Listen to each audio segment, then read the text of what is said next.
better currency union would cause great damage to both the UK and the Scottish economies, costing jobs and money, which could result in UK taxpayers promising to bail out Scottish banks and damage the sterling's value in the international markets. At least that's what Osborne is saying anyway. So let's talk this through. We've got George Galloway right here. He's MP for the Respect Party in Britain. So the question is, to begin with, do you think that Mr George Osborne is using bullying tactics, or has Mr Salmon's pick and choose options run out? Which side do you sit on?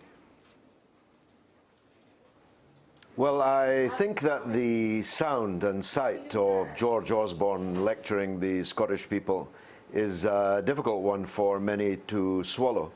But at the same time, his message is unequivocal and cannot be avoided. It is not possible to be an independent state whilst using someone else's currency, because the people who issue the currency, as opposed to use the currency, are the people who will set the conditions, the levels of public expenditure, the rate of taxation, and so on. All fiscal and monetary powers must obviously remain with the country that is issuing the currency. And Mr Salmond, I think, has made a huge blunder in claiming that you can have independence whilst using the UK pound. He ought to have had the courage of his convictions and said either that Scotland would have its own currency or would join the Eurozone. I know why he did neither of those.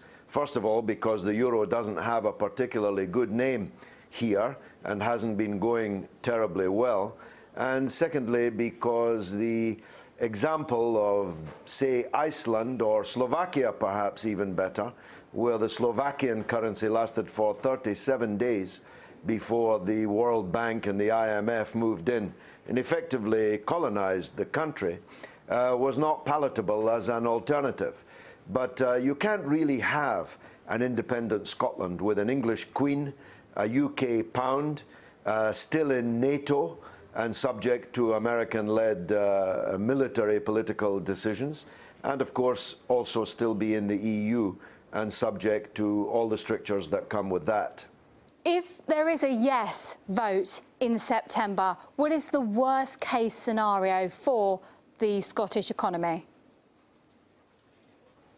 Or the worst case is a race to the bottom.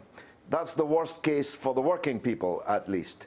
A race to the bottom provoked by a low-tax, low public expenditure, Thatcherite Reaganomics regime in London, forcing a Scottish state to chase them all the way to the bottom, to cut their taxes even lower, to make their public expenditure even less, to make even more people unemployed.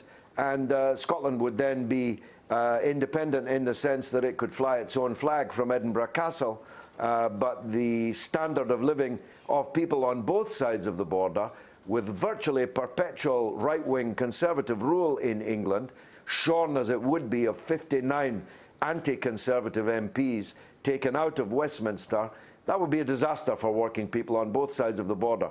And it's the interests of working people that I represent. OK, George Galloway, we'll leave it there. Thank you for talking to us today. Very clear on where you sit on the agenda there. Thank you very much indeed.